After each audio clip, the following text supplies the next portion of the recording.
Yo, what is going on, guys? Winner Kills here, and welcome to round 2 from my locals this past Saturday. Here on the feature, we have my man Philly D on the left versus my good friend Alex on the right, aka Large TCG on YouTube. Check him out. And we're going to see Exosister versus Tier Danger Adventure. So it looks like we're going to see my friend Alex go first there, setting 2 and having to pass, unfortunately. And my friend Phil getting started with the Enchantress for right, getting the token, and bringing out Fateful, which technically could not have been activated in the same zone there as the right was. Just a technicality, I guess. But it is what it is. I don't think it'll affect too much here. Just know for future reference that you cannot place Fateful in the same zone that your right is, technically, because obviously the right would still be on the field as the Fateful is being brought out. So we're going to see him summon out both Griffin Rider and it looks like Illegal Knight. Quite a few adventurer cards here on the field. It almost looks like pure adventurer. And we're going to see him discard Gizmek Orochi. And it looks like he'll attempt to use the Illegal Knight to return the 2 set cards to his opponent's hand, and he'll gain control of the Illegal Knight. We're going to see him chain Vadis to go ahead and pay 800 life points to, I believe, what would essentially E-Telly out 2 Exosisters from the deck. Griffin will attempt to negate, and he'll chain a copy of Imperm to that, bringing out 2 Exosister monsters here, which I need to look up because I do not have them all memorized as of yet. But I believe he's bringing out Sophia and a copy of Irene are the 2 that are being brought out. Griffin Rider and Illegal Knight both having pretty decent stats. Unlike the 2 Exosister monsters that were just summoned, they tend to have very, very small stats. And we're going to go ahead and see him just swing in with everything. Griffin and Illegal Knight taking out the 2 monsters, and the token getting in for 2,000 direct damage. And I think the question here is, would Illegal Knight still go over to the opponent's field if both of the cards were not bounced? I think that is potentially the ruling. And I want to read Illegal Knight for myself, too. Yeah, I believe they're going over it with the judge. And says, if you control an adventure token, quick effect, you can target up to 2 cards your opponent controls. That's the cost. Give control of this card to your opponent, and if you do, return that card or cards to the hand. So that is a bit perplexing. I'm not actually sure how that would resolve, but it looks like Illegal Knight will try to resolve as much as possible, and he'll still gain control of it. He'll still be able to run over both the Exosister monsters. He actually won't take the direct 2,000 there from the token then.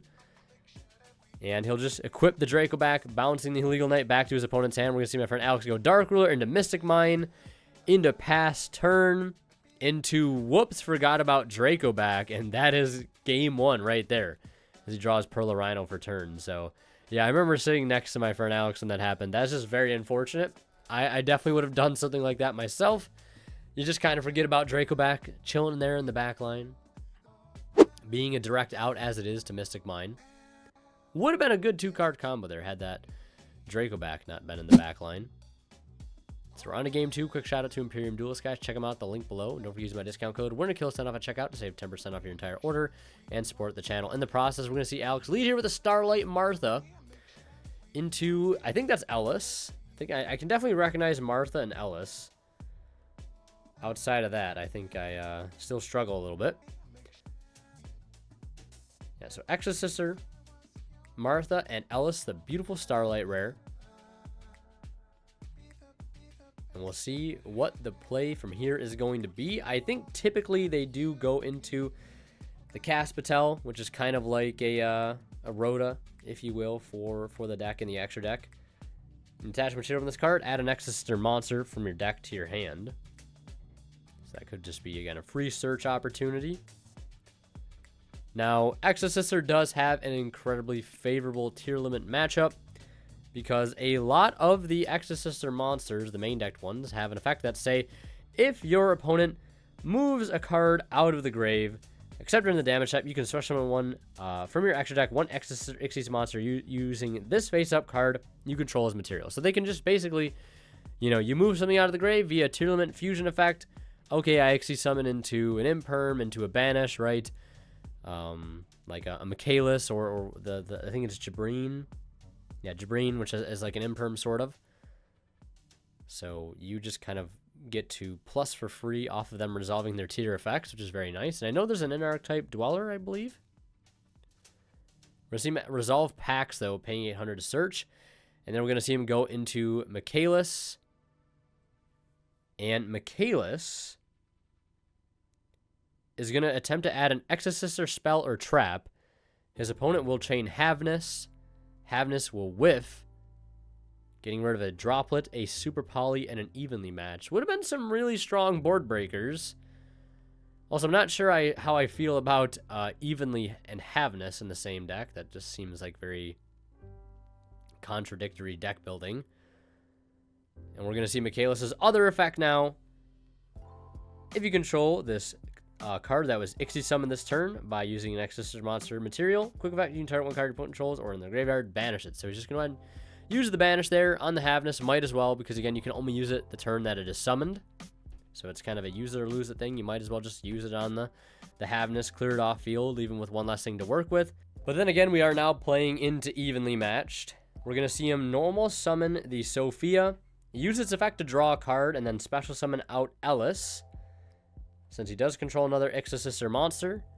And then we're going to see him go ahead and go for a rank 4 here into a Sophiel, which is basically your in-archetype Dweller there, and going to overlay the Michaelis and the Sophiel into Magnifica. Magnifica basically has an effect where it can just tag out Ixie summon into something that I believe is a material, and then the Magnifica itself will become the material, so it can just be like a quick effect. Again, Ixie's change, which is really nice. It's also a quick effect banish for anything that the opponent has on board, so that's nice. Bit of removal. We're going to see our tier player go battle phase. They do have another copy of Evenly Matched, which we unfortunately played into by banishing the Havness, but it does get stopped by a Solemn Judgment. We will see in main phase 2, though, a Forbidden Droplet, sending off Water Enchantress of the Temple. Just one, obviously to be able to negate the Magnifica upon resolution, hopefully. But our Exosister player may have a response, because, of course, if you do chain something directly to the Droplet that you can chain, he only pitched Monster, so he cannot respond with monsters, but he can still respond with a trap. Is he going to respond with the Vadis? And now Magnifica has a chance to respond to the Vadis, directly in response to the Vadis, not in response to the Droplet. And we're going to see him detach to resolve its effect. And now we're also going to see him banish the Enchantress in the graveyard, which cannot happen, because Magnifica says banish a card your opponent controls. It's not a card your opponent controls or in their graveyard. I believe like Michaelis is worded. So the Enchantress actually shouldn't be banished here. I think that was incorrect. I had to take a minute after watching that over the first time when I was trying to commentate it. Trying to see how on earth the Enchantress got banished, but a mistake there, obviously. And on the resolution of that chain, we will see Droplet still negate the Magnifica, because it is yet to have a chance to use its tag out like effect. And now we're going to see him commit the normal summon of Rhinoheart, which is now made possible because the Enchantress has now been wrongfully banished from the grave, so the Adventurer line is now turned off. You know, to be fair, I'm not really sure where he goes. Even if the Enchantress sticks around in the graveyard, he has no tier names to work with. You know, he could discard the Rhinoheart off of a Fateful, but then again, like, I don't know where you go from there outside of just playing Griffin Rider Beat. He will still go for a successful fusion summon here by normal summoning the Rhino, dumping Merly. And it was a little bit of an early Merly. That will trigger both the Exosister monsters that were just summoned off the Vadis to Ixie summon into the respective Ixie's monsters, one which will be Michaelis, and the other which will be Jabreen, which is now an Imperm. And he also has a quick effect Banish as well, on top of one card being set. So playing through 2 interruptions now with just a Havness. And if he tries to use the Kikalis effect, that's going to get hit with Jabreen. And I think he's attempting to use the Michaelis there. Or he might be using the... Okay, I know what's happening. He's using Kit Kalos, chain Jabreen to negate, chain Havness. He'll mill 3 there. Unfortunately, does not look like he's hit anything super valuable outside of another Enchantress. And it looks like on resolution, we're going to see Returnia. If all monsters you control are Exosisters, pay 800 life points and target a card your opponent controls or in their graveyard. Then you can apply one of the following effects. So he'll banish the Enchantress out of grave, and then use the other effect if you Ixie summon this turn to banish one card your opponent controls. So we'll get rid of the Kit Kalos, leaving him with pretty much nothing else. And we are into a game 3. So it looks like Tier opening up Instant Fusion, Illegal Knight, Galaxy Cyclone, and I think that was Super Poly. On top of an Anti-Spell Fragrance, we'll see how well the Anti-Spell Fragrance will do into the Exosister matchup. I can't imagine too well. Most of the engine cards are monsters, and the best spell in the deck, Pax, is a quick play. And yeah, speaking of Instant Fusion, they always have it, right? So we're going to see Kit dump Merly, and then use Kit effect immediately on Merly to go for that mill 8 play, hitting a Havness and a Merly. So getting 2 effects to fusion here. Hitting a bunch of other spells on top of that. So Super Poly, Cyclone, an Anti-Spell, and then one other monster, which I think is Illegal Knight. I don't know. The adventure cards seem very clunky in the Tier deck. I just don't really think like they belong super well right now in any of the top decks, if I'm being totally honest. I don't feel like it works like super well in Sprite. I feel like Sprite is maybe like the best candidate for it, but like the Runic cards, as Joshua Schmidt has shown everybody, work very well in that deck, as well as the opponent he placed in the played against in the finals of Utrecht. And then we're gonna see him just go for a Dragostapelia and a Garura, linking off the Merly and the Garura into a copy of Elf. Getting a draw there off of the Garura. Looks like he drew into a Merly, and again, I think that last monster in hand is Illegal Knight. I don't know. Maybe somebody can tell me, why are the adventurer cards that good in this version? Sure, there are ways to dodge a normal summon a needed effect, but it just doesn't seem like it's that great, honestly. Like, normal summoning Rhinoheart or Merly seems pretty good. We're seeing him bring out Zephyros the Elite as his normal summon. Going into IP Masquerena, setting Super Poly, setting Anti-Spell, standby phase, activate Anti-Spell, or draw phase, whichever you prefer. And looks like no direct response to the Anti-Spell, so looks like he does not have Pax, but he does have what might be evenly matched, and most likely evenly matched, as we're going to see him attempt to leave main. It'll force out both the IP Masquerena and the Elf.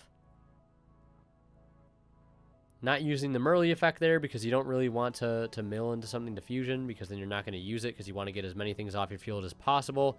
The evenly match is going to go in. Doing a pretty good job at playing around it there. Using the IP to clear a bunch of unnecessary things off the field before you lose them. And opting to keep the 4 material Apo. And then Prosperity for 6, revealing the Infinite Impermanence and a Starlight Martha yet again. And basically just finding 2 direct outs to the Appaloosa via that Prosperity.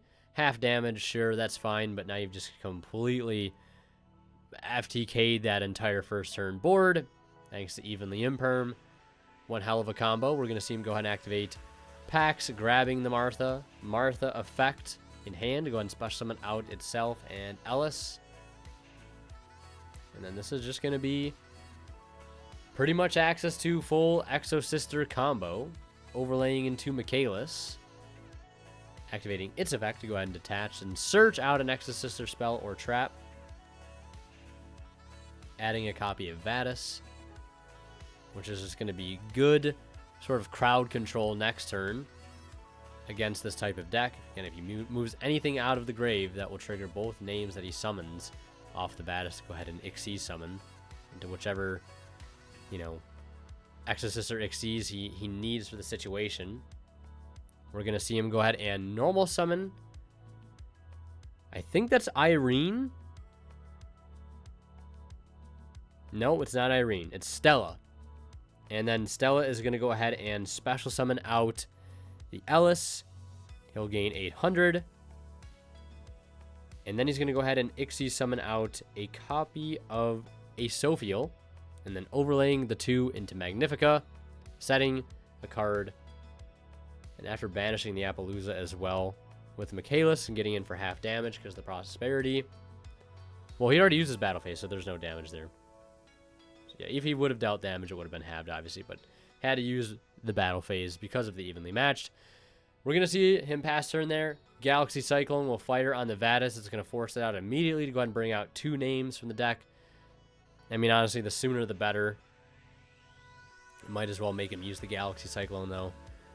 So he's going to go ahead and bring out Sophia and Irene. And he does have Merly Rhinoheart. Rhinoheart being the draw for turn here, it looks like. And I really don't see how you get out of this. You have to worry about the Magnifica being a banish, and tagging into Asophiel being an Abyss Dweller. You also have to worry about the 2 other Exosister names on the field right now, going to tag into more interruptions, most likely Michaelis and Jabreen. We're going to see him normal summon Merly, and whiff like you wouldn't believe.